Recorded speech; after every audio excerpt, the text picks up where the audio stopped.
Sovet dövründə Stalinin belə bir məşhur sözü var idi. Kadrlar hər şeyi həll edir. Sovet İttifaqı dağılsa da bu ifadə aktuallığını itirmədi. Əksinə daha da aktual oldu. Hamı yaxşı kadr axtarır, perspektivli kadrlar isə...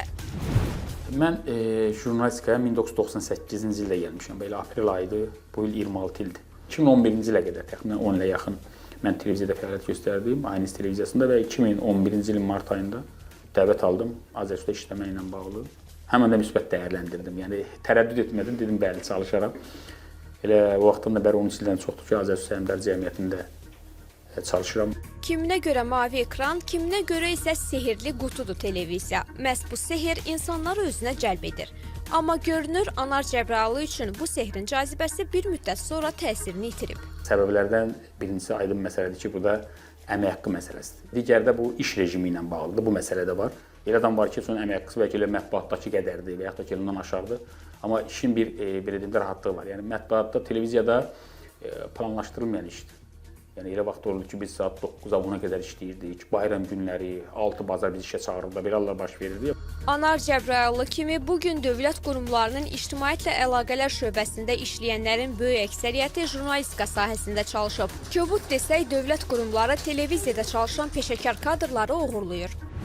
Onlar hesab edirlər ki, bu kimi jurnalistlər siyasi konjunkturanı daha yaxşı bilir və mətbuatdan daha çox qaçmağın yollarını bilirlər.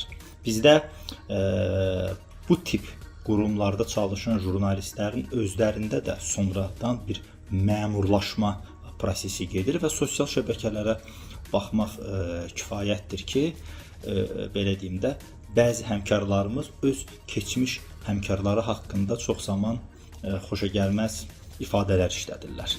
Görünən odur ki, jurnalistika digər sahələrlə müqayisədə rəqabətliliyə tab gətirə bilmir. Bizim dostlardan biri bir yaxşı söz demişdi. Azərbaycan jurnalistikası ölməyib, amma yaşamır da. Əlbəttə şərti deyilmiş ifadədir. Eynən bizim bu düşüncəyə və mövcud reallığı müəyyən dərəcədə dürüst əks etdirir. Daha çox maddi mülahizələrə görə jurnalistlər yeni iş yeri seçməli olurlar. Çünki jurnalistikada sabit və davamlı gəlirlər yoxdur. Amma deyək ki, dövlət qurumlarında və yaxud yüksək maaşlı özəl strukturlarda onlar deməli öz maddi rahatlıqlarını tapırlar. Reallıq budur ki, qələm adamları adətən maddi məsələlərə görə jurnalistikanı tərk edirlər. Amma bəzi mütəxəssislər düşünür ki, jurnalistikada yaxşı qazancı üçün gərək özünü inkişaf etdirəsən. Əgər sən peşəkar jurnalistsənsə, sənin maddi durumunun aşağı olması məsələsi o qədər də inandırıcı olmaz. Və bu həqiqətən də belədir. Məsələn, mən bugün elə analitik jurnalistika üzrə ixtisaslaşmış jurnalistlər tanıyıram ki, onların bir təhlilinin dəyəri neçə yüz manatdır, sadəcə bir təhlilinin dəyəri. Yəni bu, o başqa bir məsələdir ki, o məqama gəlib satmaq lazımdır. Özünü o məqamda təsdiq etmək lazımdır. 90'larda jurnalistikaya gəlmiş və bu işin peşəkarlarına çevrilmiş insanların bu sahədən getdiyi bir şəraitdə mətbuata yeni kadrların gəlməsi çox aktualdır. Amma burada da problemlər var. İş o dərəcəyə gəlib çatır ki, jurnalist olmağı arzulayanlar bəzən Azərbaycan Birləşmiş Millətlər Təşkilatının üzvüdürmü sualına cavab verməkdə çətinlik çəkirlər.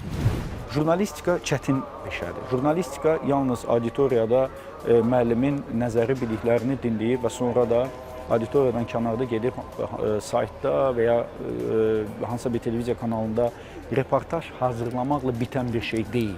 Bax, bunu anlamaq lazımdır ilk növbədə. Gənc jurnalistlər əsasən özləri hansı sahə üzrə istiqamət götürürlərsə, o sahə üzrə özlərini yetişdirməyi bacarmalıdırlar. O sahə üzrə daha dərin biliyə malik olmalıdırlar. Azərbaycanın bir sıra universitetlərində jurnalistika fakültələri var. Burada tələbələrə sahə üzrə nəzəri biliklər verilir. Lakin bu nəzəriyyənin praktika ilə birləşdirilməsi mexanizminin olmaması problemlər yaradır. Digər bir tərəfdən istedadlı gənclər də iş rejimi və əmək haqqı mütənasibliyini görərək digər sahələrə getməyə üstünlük verirlər. Mediada gəlir əldə etməlidir ki, yüksək əmək haqqı verə bilsin. Gəlir nə qədər çox olarsa, jurnalistin əmək haqqısı bir o qədər yüksək ola bilər. Amma medianın reklam bazarı çox məhduddur. Sadə bir statistika. Azərbaycandan ərazisinə, iqtisadiyyatının həcminə, əhali sayına görə geri qalan qonşu Gürcüstanda 2023-cü ildə medianın reklam bazarı 95 milyon lari, yəni 55 milyon manat təşkil edib. Azərbaycanda bu rəqəm 45 milyon manatı keçməyib. Bunun səbəbi tamam başqa bir araşdırmanın mövzusudur. Bəs Azərbaycanda medianın inkişafı, peşəkarların jurnalistikanı tərk etməməsi üçün nə etməliyik? Müstəqillik, azadlıq və maliyyə dayanıqlığının təmin olunması. Yəni bu üç faktor olsa, Azərbaycanda biz azad, eyni zamanda peşəkar jurnalistikadan danışa bilərik. Bu üçündən biri olmadıqda, necə deyərlər, stulun bir ayağı laxlayacaq. Problemlərin aradan qaldırılması birbaşa cəmiyyətlə bağlı olan məsələdir. Yəni cəmiyyət inkişaf elətdikcə, jurnalistikada mühit yaxşılaşdıqca, yəni saflaşdıqca, oksigen çoxaldıqca, orada da həmin problemlər öz-özünə keçib gedəcək. İndi demirəm bu 5 ilin, 3 ilin içərisində olacaq, amma nəzəri cəhətdən bunu eləmək mümkündür. Jurnalistika mühiti qaynar qazana bənzəyir. Bu qazanın içindəkilərdən kimin əli yandısa ilk fürsətdə qaçır. Qaçmayanlar isə yetişir, peşəkarlaşır və yetişdirir. Amma ümidsiz olmamalıyıq. Çünki jurnalistikada fədailər həmişə olub. Bu fədailərin sayı artdıqca mediadakı problemlər də azalacaq.